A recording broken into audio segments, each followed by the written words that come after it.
అందరికీ షలోం. యెహోవా మెషియా యొక్క అతి పరిశుద్ధమైనటువంటి నామంలో నిర్గమకాండం 14వ అధ్యాయంలో మనం ధ్యానిస్తున్నాం. దేవుడు పంపినటువంటి యొక్క 10 తెగుళ్ళు భూమి మీద ఐగుప్తీయులను ఎలాగూ వేధించాయి, దేవుడు ఐగుప్తీయులకు ఎలాగూ తీర్పు తీర్చాడు అనేది మనం ధ్యానిస్తున్నాం. 10 తెగుళ్ళ గురించి ధ్యానించాం. నేడు దేవుని యొక్క మహా గొప్ప కృపచేత ఇశ్రాయేలీయులు ఎర్ర సముద్రమును వారు ఎలాగూ దాటగలిగారు. వాక్యం ద్వారా దేవుడు దాన్ని ఎలాగో వివరిస్తున్నాడు. పరిశుద్ధ గ్రంథంలో లేఖనము ఏమి చెప్తూ ఉన్నది, మన కొరకు ఏమి హెచ్చరిక చేస్తుంది అనేటి ఉదయకాలంలో ధ్యానించుటకు దేవుడు కృప చూపి ఉన్నాడు. అవును ప్రియమైనటువంటి వారలారా, నిర్గమకాండం 14వ అధ్యాయము 15-16 వచనాలను మనం ధ్యానిస్తున్నాం. అంతలో యెహోవా మోషేతో, నీవేళ నాకు మొరపెట్టుచున్నావు, సాగిపోవుడి అని ఇశ్రాయేలీయులతో చెప్పు. నీవు నీ కర్రను ఎత్తి ఆ సముద్రము వైపు నీ చెయ్యి చాపి దానిని పాయలుగా చేయుము. అప్పుడు ఇశ్రాయేలీయులు సముద్రం మధ్యన ఆరిన నేలపైన నడిచిపోదు. ఇది లేఖనము.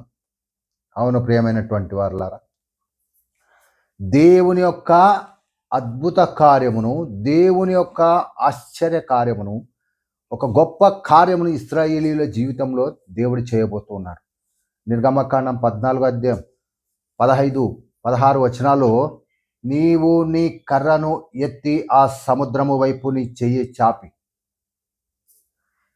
అవును ప్రియమైనటువంటి వారలారా, బహుజాగ్రత్తగా మనం చూసినట్లయితే మోషేకు దేవుని యొక్క కర్ర ఇవ్వబడింది. దేవుని యొక్క కర్ర దేనికి సాదృశ్యము? దేవుని యొక్క అధికారమునకు సాదృశ్యం. మోషేలో ఏమీ లేదు. మోషే ఒక సామాన్యమైనటువంటి మానవుడు. మోషే చేతిలో ఉన్న కర్రలో కూడా ఏమీ లేదు. అది ఒక సామాన్యమైనటువంటి కర్ర. కానీ దేవుని యొక్క అధికారము మోషేకు ఇవ్వబడింది. అవును ప్రియమైనటువంటి వారలారా, అందుకే లేఖనం సెలవిస్తుంది. నిర్గమకాండం 14వ అధ్యాయం 15వ వచనంలో, నీవు నీ కర్రను ఎత్తి ఆ సముద్రము వైపు చాపి. నీవు నీ కర్రను ఎత్తి. మోషే తన కర్రను ఎత్తినప్పుడు, మొట్టమొదటిసారిగా మోషే తన కర్రను ఎత్తి నైలు నది వైపు చూపినప్పుడు, ఆ నైలు నది మొత్తం నీళ్ళని కూడా రక్తముగా మార్చిబడ్డాయి. అవును ప్రియమైనటువంటి వారలారా, దేవుని యొక్క అధికారము మోషేకి ఇవ్వబడింది. మోషే యొక్క కర్రలో దేవుని యొక్క అధికారం ఉన్నది. ఆ రాజదండం మోషే చేతిలో దేవుని యొక్క కర్ర. ఈ దేవుని యొక్క కర్ర మోషే ఎప్పుడైతే ఆ కర్రను ఎత్తాడో, నీళ్లు రక్తముగా మార్చబడ్డాయి. నైలు నది మొత్తం రక్తముగా మార్చివేయబడింది. ఇది దేవుని యొక్క అధికారము. మోషే ఎప్పుడైతే ఆ యొక్క నైలు నదిని కొట్టాడో, కప్పలు ఆ నైలు నదిలో నుంచి వచ్చి ఐగుప్తీయుల గృహాలలో అవి చచ్చి కంపు కొట్టాయి. నిర్గమకాండం 8వ అధ్యాయంలో మనం చదివాం. మోషే ఎప్పుడైతే ఆ కర్రతో భూమిని కొట్టాడో, ఆ భూమిలో నుంచి చెదలు, పురుగులు వచ్చాయి. అవి ఐగుప్తీయులను ఎంతో బాధ పెట్టాయి. అవును ప్రియమైనటువంటి వారలారా, మోషే ఆ యొక్క ఆవపు బుగ్గుని తీసుకొని గాలిలో చల్లాడో, తన కర్రను ఆకాశం వైపు చూపాడు. ఆ చెడ్డ పుండ్ల చేత, దద్దుర్ల చేత వారు బాధింపబడ్డారు ఐగుప్తీయులు.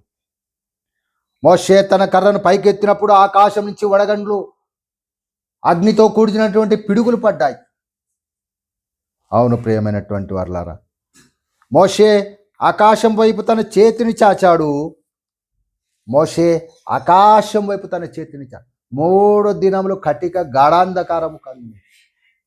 దేవుని యొక్క కర్ర చేసినటువంటి గొప్ప కార్యములు, ఆ తెగులు వారి మీదకి వచ్చాయి. అవును ప్రియమైనటువంటి వారలారా, దేవుని అధికారమునకు చిహ్నము మోషే చేతిలో ఉన్నటువంటి కర్ర. మోషే చేతిలో ఉన్నటువంటి కర్ర, అది కర్ర కాదు, దేవుని చేతిలో ఉన్నటువంటి శక్తి పనిచేసింది. దేవుని యొక్క శక్తి ఆ మోషే కర్రలో, దేవుని యొక్క అధికారము గొప్ప కార్యములను చేసుకుంటూ వచ్చింది. అవును ప్రియమైనటువంటి వారలారా, ఐగుప్తు దేశం పాపమునకు సాదృశ్యము, లోక సంబంధమైనటువంటి ఫరో సైతానుకు సాదృశ్యము చూసాం. ఇశ్రాయేలీయులు దేవుని ప్రజలను చూసాం. ఇప్పుడు ఐగుప్తు దేశంలో నుంచి విడిపింపబడినటువంటి ఇశ్రాయేలీయులు ఎర్ర సముద్రమును వారు దాటబోతూ ఉన్నారు. దేవుడు చేసినటువంటి ఒక గొప్ప కార్యము. వారు నీటిలో కాదు, ఎండిన నేలపైన వారు నడిచారు. భయంతో వారు నడవలేదు, బహు ధైర్యంతో వారు నడుచుకుంటూ ఎర్ర సముద్రమును దాటారు. అవును ప్రియమైనటువంటి వారులారా, దేవుడు చేయు గొప్ప ఆశ్చర్యకార్యంలో భయం ఉండదు. ఎర్ర సముద్రము పాప జీవితమును వారు దాటారు. ఎర్ర సముద్రమును వారు దాటారు.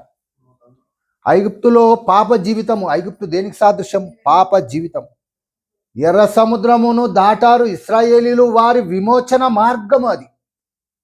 వారు విమోచింపబడినటువంటి మార్గము ఎర్ర సముద్రం.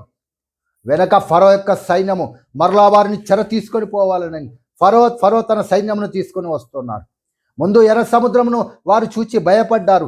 దేవుడు తన అధికార దండమును, దేవుడు తన కర్రను మోషేకిచ్చి, మోషే ఇదిగో ఈ సముద్రము వైపు ఆ కర్రను చాపము, నువ్వు ఎలా ఇక్కడ నిలిచి ఉన్నావు, సాగిపోవుడి అని దేవుడు ఆజ్ఞ ఇచ్చాడు. ఎర్ర సముద్రము విమోచన మార్గము, విమోచన మార్గము ఎర్ర సముద్రము. అవును ప్రియమైనటువంటి వారులారా, మన యొక్క విమోచన మార్గము ప్రభు అయినటువంటి యెషోవా మెస్సియా వారు. ఆ యొక్క విమోచన మార్గమును దేవుడు తెరిచాడు ఇశ్రాయేలీల కొరకు. ఎర్ర సముద్రమును ఆయన తన అధికారం చేత పాయలుగా చేశాడు. అవి గోడల వలె ఆ యొక్క నీళ్లు నిలబడ్డాయి. దేవుడి అధికారము చేత ఈ యొక్క కార్యము చేయబడినది. అవును ప్రియమైనటువంటి వారులారా, వారి యొక్క విశ్వాస ప్రయాణము, ఆ ఎర్ర సముద్రమును దాటడము వారి యొక్క విశ్వాస ప్రయాణం. అవును ప్రియమైనటువంటి వారులారా, దేవుడు చేసేటువంటి ఒక గొప్ప ఆశ్చర్యకార్యము, గొప్ప ఆశీర్వాదకరముగా దేవుడు మనం చూస్తూ ఉన్నాం. ఆ యొక్క విశ్వాస ప్రయాణము. నిర్గమకాండము 14వ అధ్యాయము, నిర్గమకాండం 14:21. మోషే సముద్రం వైపు తన చెయ్యి చాపగా యెహోవా రాత్రి అంతయు ఇశ్రాయేలీయులను వెంబడించుటకు, ఇశ్రాయేలీయులను పట్టుకొని పోవుటకు ఐగుప్తీయులు వస్తున్నారు. నిర్గమకాండం 14:21 మోషే ఆ సముద్రం వైపు తన చెయ్యి చాపగా యెహోవా రాత్రి అంతయు బలమైనటువంటి తూర్పు గాలి చేత సముద్రము తొలగించి దానిని ఆరిన నేలగా చేశాడు. ఏ గాలి? బలమైనటువంటి తూర్పు గాలి చేత. తూర్పు గాలిని మనం ఎప్పుడు చూచాము? దేవుడు తూర్పు గాలిని విసర్చేయగా బలమైనటువంటి ఆ యొక్క మిడతలు ఆ భూతలమును కప్పేశాయి, ఐగుప్తు దేశమును కప్పివేశాయి, వాటిలో ఉన్న ఆహారం అంతటిను తినివేశాయి. బలమైనటువంటి తూర్పు గాలి. తూర్పున ఉన్నది ఎవరు? సూర్యుడు. కాబట్టి సూర్యుడు ఏం చేస్తాడు? వేడిని పుట్టిస్తాడు. కాబట్టి బలమైనటువంటి తూర్పు గాలి సముద్రం పైన వీచింది. ఇది దేవుని యొక్క ఆజ్ఞ. నిర్గమకాండము 14వ అధ్యాయము 22 నీళ్లు విభాగింపబడగా ఇశ్రాయేలీయులు సముద్రం మధ్య ఆరిన నేల మీద వారు నడిచిపోయారు. ఆ నీళ్లు వారి కుడి ఎడమల ప్రక్కన వారికి గోడలుగా ఉండెను. ఇది విమోచన మార్గము ప్రియమైనటువంటి వారులారా, దేవుని యొక్క విమోచన మార్గం. వారి యొక్క పాప జీవితం ఐగుప్తును విడిచిపెట్టారు. దేవుని యొక్క విమోచన మార్గము ఎర్ర సముద్రము విభాగింపబడింది. వారి యొక్క విశ్వాస ప్రయాణము సాగింది. దేవుడు ఎర్ర సముద్రమును పాయలుగా చేసి ఆరిన నేల ఎప్పుడు కనిపించింది వాళ్ళకి? చూద్దాం పరిశుద్ధ గ్రంథంలో. ఆదికాండం 8వ అధ్యాయం 1వ వచనంలో దేవుడు నోవాహును అతనితో కూడా ఓడలో ఉన్న సమస్త జంతువులు సమస్త పశువులను జ్ఞాపకం చేసుకునేను. దేవుడు భూమి మీద వాయువు విసిరినట్లు చేయటం వలన నీళ్లు తగ్గిపోయారు. దేవుడు భూమి మీద వాయువు విసిరజేయునట్లు చేయగా భూమి మీద ఆయన తన ఊపిరి ఊదాడు. అవును ప్రియమైనటువంటి వారులారా, ఆ ఊపిరి చేత నీళ్లు ఆరిపోయాయి, ఎండిన నీళ్ళ కనిపించింది. యోనా గ్రంథంలో రాసుకుంటూ వస్తున్నాడు 4వ అధ్యాయం 8వ వచనంలో, మరియు ఎండకాయగా దేవుడు వేడి మిగల తూర్పు గాలి రప్పించాడు. దేన్ని రప్పించాడు? తూర్పు గాలిని రప్పించాడు.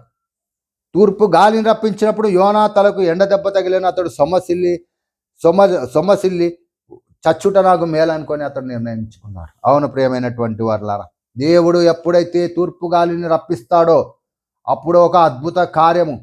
ఆ మిడతలు ఐగుప్తు దేశమును కమ్మాయి. యోనా కాలంలో భూమి ఆరిన నేలగా ఎండిపోయింది.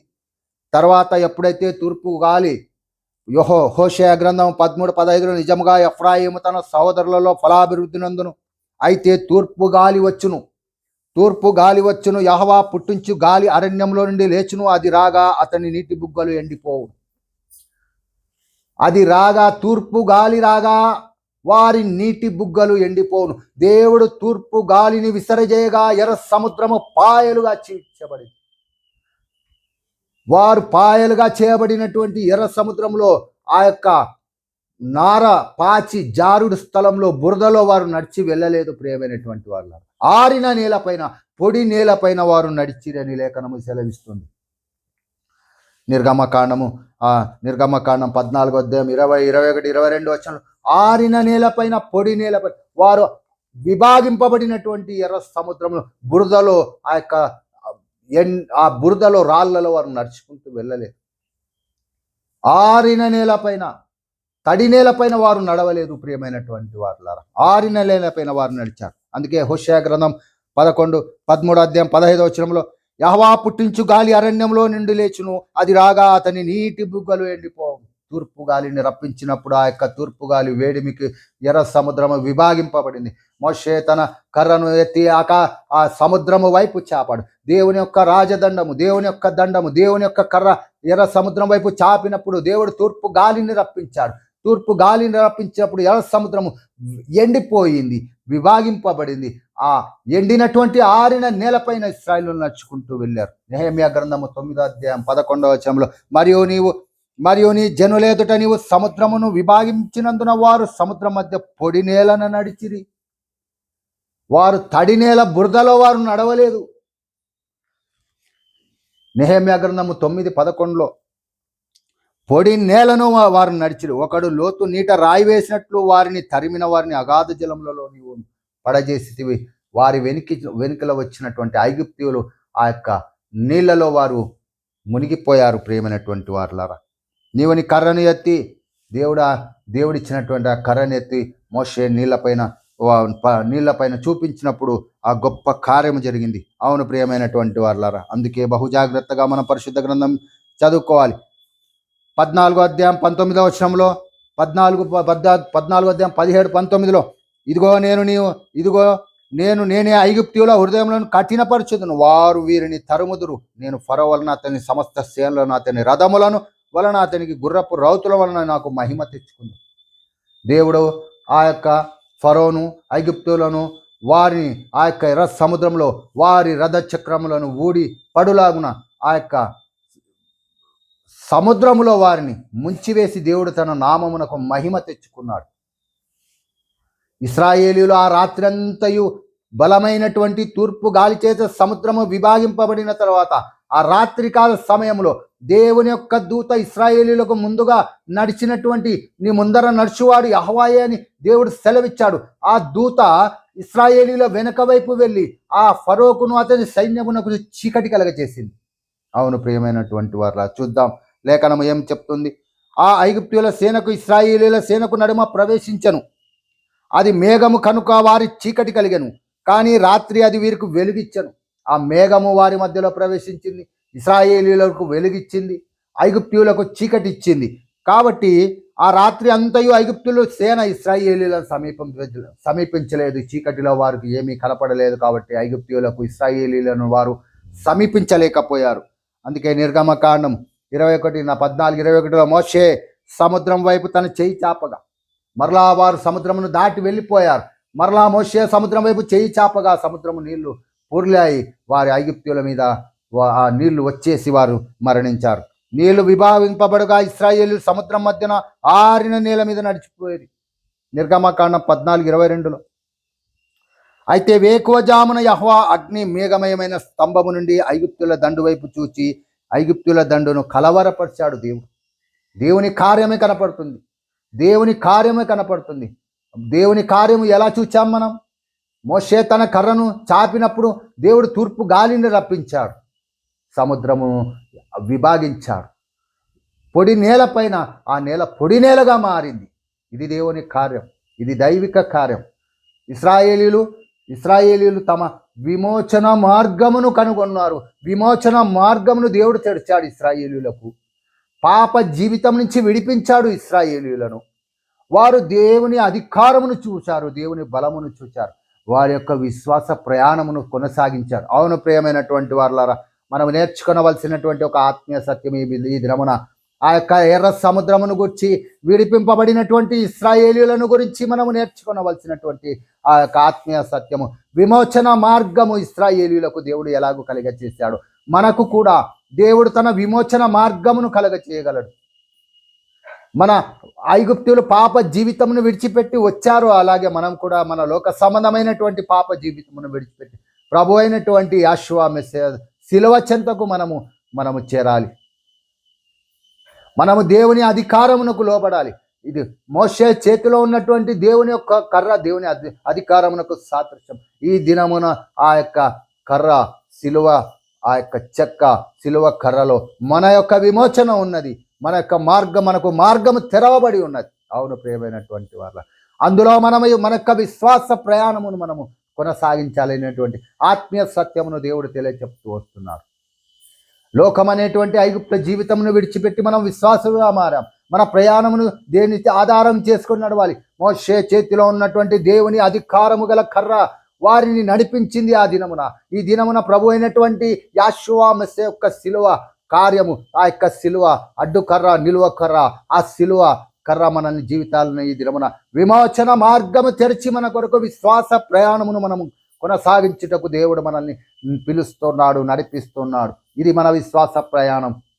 ఆ దినమున ఇశ్రాయేలీయుల యొక్క విశ్వాస ప్రయాణం, ఈ దినమున మన యొక్క విశ్వాస ప్రయాణమును పోల్చుకొని, అవును ప్రియమైనటువంటి వారులారా, అందుకే ఎర్ర సముద్రమును గురించి మనం ధ్యానించాలి. మోషే యొక్క కీర్తనను గురించి, 10 తెగుళ్ళ గురించి మనం తెలుసుకోవాలి. మన యొక్క విశ్వాస ప్రయాణమును దేవుడు ఎలాగ మార్చాడో చూసుకోవాలి. ఇది దేవుని యొక్క కార్యము.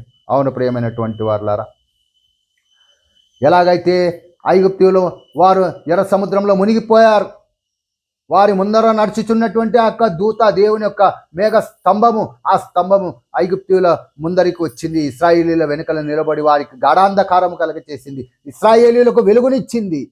దేవుడు మన జీవితంలో వెలుగు నింపుతాడు. మనకు ముందుగా నడిచేవాడు జీవం గల దేవుడు.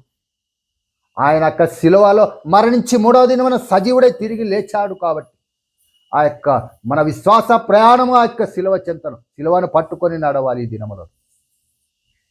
ఇది ఆత్మీయ సత్యం. అవును ప్రియమైనటువంటి వాళ్ళారా, మరి ఒక ఆత్మీయ సత్యంతో రేపటి దినమున నేను మరలా మీ ఎదుటికి నేను రాగలను. మీ అందరి గురించి నేను ప్రార్థనలో జ్ఞాపకం చేసుకుంటున్నాను. దేవుడు తన పరిశుద్ధాత్మ ద్వారా వాక్యంలో తెలియచెప్తూ వస్తున్నాడు. ప్రార్థించుకుందాం. విన్నటువంటి వాక్యం మన హృదయంలో ఫలించి దేవుడు ఆశీర్వదించలాగున. పరలోకమందున మా తండ్రి, ఇదిగో మీ పరిశుద్ధాత్మ ద్వారా మీరు వాక్యమును తెలియచెప్పి ఉండగా, ఆ వాక్యము విన్నటువంటి ప్రతి ఒక్కరి హృదయంలో ఫలించి నాయన ఇదిగో వారి జీవితంలో మీరు వెలుగును నింపి స్వస్థపరిచి ఆశీర్వదించి దీవించి కృప చూపమని విజ్ఞాపన చేస్తూ మా ప్రార్థన మీ పాదముల చెంత ఉంచుచు మా కొరకు ఈ లోకంలోకి వచ్చి మరణించి 3వ దినమున సజీవుడై తిరిగి లేచిన నజరేయుడైన యెహోవా మెస్సియా యొక్క అతి పరిశుద్ధమైన శ్రేష్టమైన నామములో అడిగి స్తుతించి వేడుకొంచున్నాం తండ్రి. ఆమేన్. అందరికీ షలోం. ప్రియమైనటువంటి వారులారా, మరి రేపటి ఉదయమున మరి ఒక అంశంతో మీ ఎదుటికి నేను రాగలను. కాబట్టి దేవుడు మిమ్మల్ని బహు గొప్పగా ఆశీర్వదించి దీవించును గాక.